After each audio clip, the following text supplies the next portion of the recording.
진부한 직업 정보가 아닌 생생한 현직자들의 목소리가 담긴 직업 이야기. 지금부터 시작합니다. 한잡 합시다.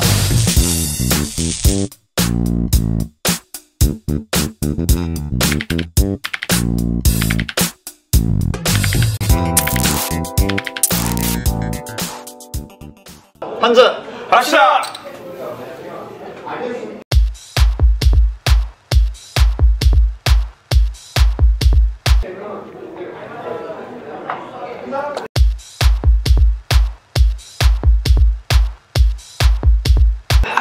오늘 좀 많이 최근에 핫한 직업 중 하나죠. 공인중개사. 그리고 좀 듣기로는 지금 또 유튜브 채널을 운영 중으로 알고 있는데, 러셀TV라고 해서 난 깜짝 놀랐거든. 러셀TV라고 딱 유튜브를 하시는 맞아요. 분이, 잘생기신 분이, 그것도 군대에서 중대장을 하셨던 분이 지금은 공인중개사를 한다고 군대 얘기도 해주시고 공인중개사 얘기도 해주시고 다양한 것들을 많이 해주시고 계셔서 우리도 감사하죠. 뜻밖의 또 러셀TV와 잡투유의 콜라보 한번 초대해주셔서 너무 감사합니다. 네, 본격적인 첫 질문인데, 이 공인중개사를 하시게 된 계기가 따로 있었나요? 아시다시피 저는 이제 군인이었는데 그때 당시 사귀던 여자친구가 있었어요. 여자친구가 이제 오빠도 한번 내 거 해볼래? 해서 공부를 저도 하게 되다가 그걸 따버리게 된 거죠. 그러니까 친구 따라 이렇게 뭐 강남 갔다가 강남한다고? 제가 오히려 반대로 제가 돼버린 거예요. 그럼 시작을 30살 때 하신 거예요? 그렇죠. 제가 30살에 전역을 했으니까 30살에 이제 시작을 하게 된 거예요. 공인중개사 지금 현재 업무 보고 계시는데, 간단하게나마 공인중개사의 하는 업무를 좀 소개시켜 줄 수 있나요? 쉽게 설명드리면 우리 어렸을 때 복덕방 아저씨라는 개념 있잖아요. 그게 이제 조금 더 이제 전문적으로 바뀌어서 이제 공인중개사 자격증을 따서 저희가 이제 뭐 건물, 빌딩, 쉽게 말하면 더 원룸, 뭐 아파트 이런 거를 이제 임대인과 임차인을 연결해주는 그런 직업이라고 생각하면 될 것 같습니다. 그러면 약간 부동산을 사고 팔거나 뭐 매매를 할 때는 당연히 꼭 필요한 직업이 공인중개사겠네요? 그렇죠. 지금은 어찌됐건 필요하죠. 왜냐하면 임차인 입장에서, 그러니까 사는 사람 입장에서는 저 파는 사람이 누군지 모르고 또 파는 사람 입장에서는 저 사는 사람이 누군지 모르니까 그거를 이제 중간에 껴서 이거를 먼저 오기 전에 한번 검증을 해주고 연결을 해주는 거라고 생각하시면 될 것 같아요. 어떻게 보면 우리가 살아가면서 반드시 한 번은 보는, 한 번은 무조건 뭐죠? 그 공인중개사 준비는 어떻게 하셨나요? 뭐 학원이나 인강? 뭐 공인중개사 같은 경우에 공부 방법이 여러 가지가 있어요. 뭐 저 같은 경우는 무슨 독학으로 인강 보면서 했고요.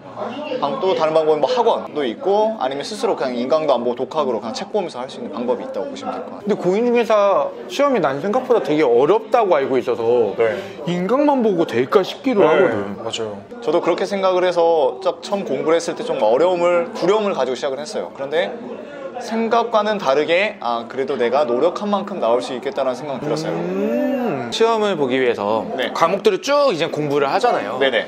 그러면 어떤 과목들을 공부를 해야 되는 거예요? 공인중개사는 시험이 총 1차, 2차로 두 가지로 나눠져요. 이게 어찌됐건 국가시험이다 보니까 1차에는 2과목, 그리고 2차에는 3과목이거든요. 1차에는 뭐 부동산 개론이라는 거와 민법을 두 가지 시험을 보게 되고, 2차에는 중개사법이라고 있고, 그리고 공법, 그리고 공시법이라고 있어요. 이 5가지 시험을 각각 평균 60점 이상, 꽈락 40점 없이 밑으로 안 내려가고 하면 합격하는 그런, 우리 그 기사 시험? 그런 거 있잖아요. 그런 개념이라고 보시면 될 것 같아요. 그럼 궁금한 게, 평균 60점 이상이면 그냥 무조건 붙여준다? 아니면 그게 그냥 기준이라서 넘는 사람 중에 높은 순위부터 잘라서 합격을 시켜준다? 공인중개사 시험이 그나마 이 고시 시험 중에 쉽다고 생각하는 이유 중에 하나가 바로 절대평가라는 장점이 있어요. 이게 만약에 상대평가면 힘들거든요. 근데 절대평가니까 60점 이상만 넘으면 합격을 할 수가 있다는 장점이 있죠. 합격률은 그러면 평균 얼마 정도? 통계적으로 보면은 한 평균 20에서 30% 정도 합격. 20에서 30%? 네. 정말 많이 붙으면 30%, 평균 한 20% 정도. 깊게 이제 들어가 보면, 자, 1차, 2차 시험이 나뉜다고 했잖아요. 그러면 1차 시험에 합격한 사람만 2차 시험을 볼 수 있다? 그러니까 공인중개사 시험을 들어가면 오전에는 1차 시험을 보고, 그리고 오후에는 2차 시험을 보거든요. 근데 내가 여기서 난 2차를 준비 안 했으니까 1차만 볼래 하면 그냥 1차 시험만 보고 집에 가면 돼요. 합격을 했다 그러면 1년 안에 2차만 시험을 보시면 돼요. 이해되셨죠? 네.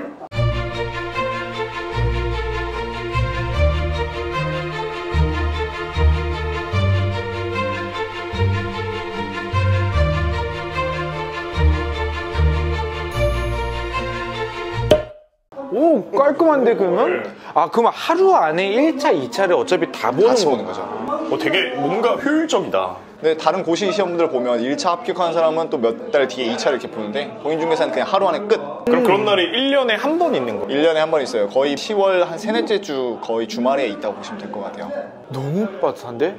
실질적으로는 학원이나 이런 데 다니시는 분들도 많잖아요. 많죠. 그럼 비교를 했을 때 인강의 장단점? 안 그럼 뭐 학원에 가는 게 어떤 건 더 좋다? 뭐 이런 걸 한번 얘기해 주시면 좋을 것 같아요. 이게 사람의 공부 스타일에 따라서 다른 거다 보니까 인강이 더 좋다, 학원이 더 좋다라고 제가 여기서 말씀드릴 수는 없어요. 근데 학원의 장점은 어찌됐건 강사님들을 직접 보고 공부를 할 수 있다는 장점이 있는데 단점은 오고 가고 하는데 시간이 많이 뺏기겠죠.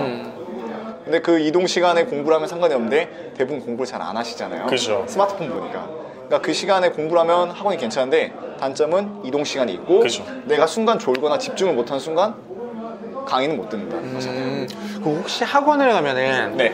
뭐 추가적인 좀 약간 팁이라든지 이런 거를 얻기가 좀 더 수월하지 않을까라는 생각은 들거든요. 개인적인 의견이다 보니까 틀릴 수도 있는데 이게 만약에 상대평가였다면 그런 팁을 얻어서 내가 써먹어서 상대보다 더 우위에 있으면 좋은 거잖아요. 그럼 합격할 수 있는 건데 이건 절대평가다 보니까 굳이 그런 팁 안 맞고 한 60점만 맞으면 되는 거예요. 그래서 저는 조금 더 개인적으로 인강이 더 좋은 것 같아요. 그렇긴 하네. 딱 진짜 자기가 그 기준치만 넘으면 되니까. 그럼 진짜 준비 기간이 얼마나 된 거예요? 준비 기간은 전 좀 많이 짧았어요. 그래서 제가 전역을 여기 군 장교는 대부분 6월 30일 날 전역을 해요. 그럼 한 2주 정도 놀고 7월 중순부터 시작해서 10월 달까지 총 3개월, 정확히 104일 공부했어요. 내가 알기로는 거의 1, 2년씩은 기본 준비한다고 들었는데. 그쵸, 원래 그 정도 해요. 진짜 정신력 딱 충만할 때 이제 공부 딱 하셔가지고 하루에 몇 시간 공부하셨어요? 저는 평균 8시간에서 10시간 정도 공부를 했어요. 그러니까 순수 공부량만. 그러니까 공부할 때 항상 이 타임워치를 제공했거든요. 근데 8시간에서 10시간 정도 했던 것 같아요. 104일 동안 8시간씩 꼬박꼬박. 그래서 일요일은 쉬고 오픈은 또 이거. 일요일은 또 연애를 해야 되기 때문에 네. 제가 똑똑해서가 아니에요. 그냥 내가 조금 전략적으로 갖고 이렇게 하면 될 것 같다는 자신감이 있어서 제가 거기에 모든 걸 쏟아서 합격했던 거지. 네, 전 시간이 짧았기 때문에 좀 집중과 효율을 그러니까 선택과 집중을 그죠, 하시더라고요. 선택과 집중을 한 거죠. 와, 근데 잡주에는 항상 능력자분들만 나오시는 거. 왜냐면 워낙 능력 있는 채널이다 보니까. 그걸 또 받아줘. 정말 궁금한 건 일반적으로 공인중개사를 하시는 분들이 현업에서 일을 하시면서도 맞아요. 같이 준비를 하시는 분들이 꽤 계셔서 그러면은 그런 거가 가능할까요, 솔직히? 저는 개인적으로 가능하다고 봐요. 그러니까 저는 어차피 특수한 상황, 쉬고 있는 상태에서 공부를 했기 때문에 제가 이렇게 말이 정답은 아니겠는데 그분들한테 제가 드리고 싶은 말씀은 먼저 그분들이 공부를 할 거라고 결심하게 되면 네이버나 다음 카페가 있잖아요. 거기에 가서 합격 수기를 다 읽어보시는 게 좋아요. 어떤 합격 수기를 보면 되냐면 나와 비슷한 상황에 있는 사람의 합격 수기를 꼭 보시는 게 좋아요. 직장인인데 내가 얼마 만에 합격했다 이런 식으로. 그러면 그 사람은 대부분 보면 직장인들 다 비슷하잖아요, 상황이. 네. 그럼 그 사람도 됐으면 나도 할 수 있다는 생각이 들고 이렇게 나도 하면 되겠다라는 자신감이 생길 거예요. 그래서 먼저 욕심내지 말고 2년을 바라본다 생각하고 올해는 1차, 뭐 내년에 2차 이런 식으로 하면 저는 직장 다니면서도 하루에 한 2-3시간 아니면 주말에 조금 몰아서 공부하면 합격할 수 있을 것 같다고 생각해요. 어차피 1차 보신 게 1년 동안은 유예기간이라고 하시니까 그렇죠. 자기 페이스에 맞게끔 보시는 것도 괜찮고. 자, 그럼 이제 현업무로 좀 넘어가가지고 네. 이 자격증을 취득을 한 이후에 바로 업무가 가능한가요? 개업 공인중개사라고 해서 공인중개사 사무실 연 대표 그리고 그 안에 고용된 소속 공인중개사라고 있어요. 그리고 또 고용할 수 있는 중개보조원이 있어요. 이렇게 세 종류가 있는데 중개보조원은 오픈을 할 수가 없어요. 자격증이 없으니까. 그래서 나중에 오픈하려고 사람들이 자격증을 따는 거예요. 일을 하다 보면 괜찮겠다. 나는 꼭 있어야지만 그쪽에서 일을 할 수 있는 줄 알았어. 그건 아니에요. 필수 조건은 아니다. 그렇죠. 그러면 중개보조원을 하면서도 일반적으로 집을 소개를 해주고 하는 것들은 다 하지만 계약을 쓰거나 할 때 결국적으로 책임지거나 계약서장에 이름이 들어가는 거는 어떻게 보면 공인중개사 자격이 있으신 분들이. 그렇죠. 그래서 만약에 중개보조원이 계약을 따서 계약서를 쓴다. 그럼 계약서는 쓸 수 있지만 실질적으로 도장이 들어간 거는 대표 공인중개사와 도장만 들어가는 거예요. 책임을 그쪽에서 지는 그렇죠. 거구나. 그러니까 좀 리스크가 있어요, 대표들이.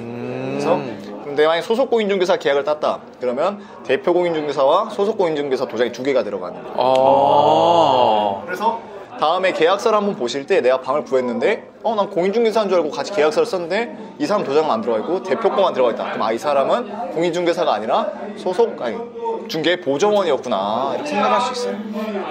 딱 취업 사이트에서 나 여기 가야지 라고 마음 먹고 딱 갈 때 일반적인 회사처럼 뭐 서류를 이력서나 뭐 이런 거에 넣고 뭐 면접을 보고 이런 식인지 아니면 그냥 바로 면접만 보는 건지 그런 게 궁금해요. 취업 과정. 공인중개사 취업 과정 같은 경우에는 그냥 대부분 이렇게 연락을 해서 언제 만날지 미팅 자세를 잡고 이력서 간단하게 하나 뽑아서 가는 거죠. 그래서 이 대표 입장에서 봤을 때 이 사람 일을 잘 할 것 같다, 영업력이 좀 있을 것 같다 하면 고용을 하는 거고 아니면 안 하는 거죠. 처음 딱 시작하시는 분이 사실은 건물이나 토지처럼 좀 큰 단위의 돈이 왔다 갔다 하는 건 좀 힘드실 것 같은 느낌이 들거든요.